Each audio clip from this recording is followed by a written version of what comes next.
एक माँ की ममता। रमेश अब बड़ा हो गया था।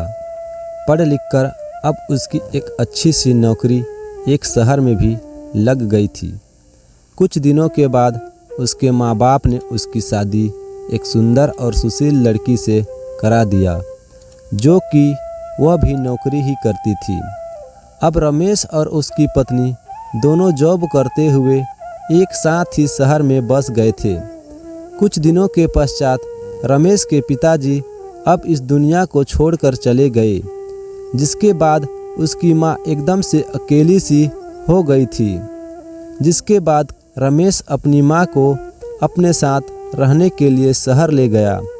जिसके बाद शहर में आकर रमेश की माँ खुद को एकदम अकेले पाती थी। इस तरह उन्हें बिल्कुल भी अच्छा नहीं लगता था, लेकिन एक माँ तो अपने बेटे की हमेशा खुशी ही चाहती है और धीरे धीरे वह शहर में रहना भी सीख गई।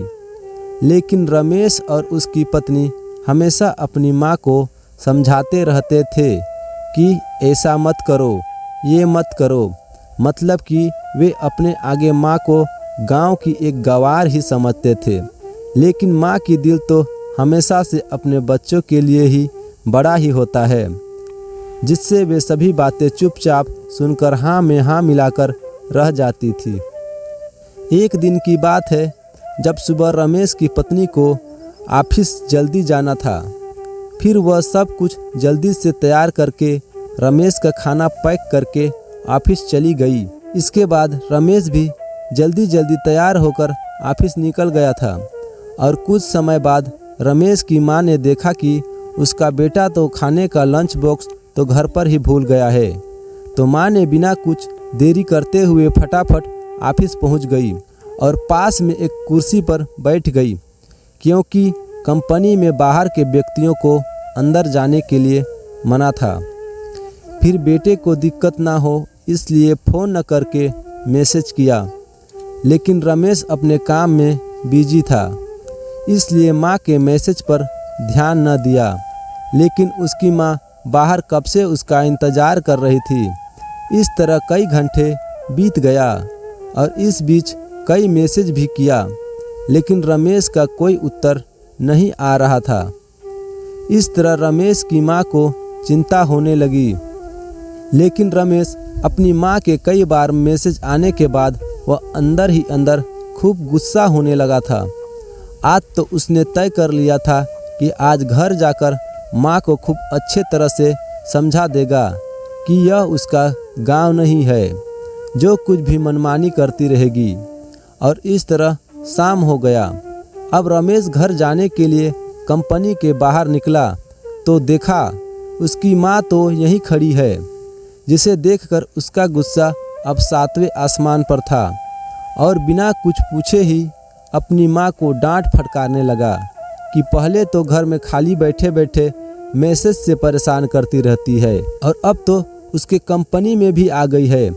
आखिर उनका यह गांव नहीं है जो मनमानी करती रहेगी। यह सुनकर रमेश की माँ ने खाने का टिफ़िन रमेश की ओर आगे बढ़ा दिया, जिसे देखकर रमेश को अब समझते हुए देर न लगी कि वह अपना खाना भूल गया था, जिसे माँ ने उसे देने के लिए ही यहाँ आई थी।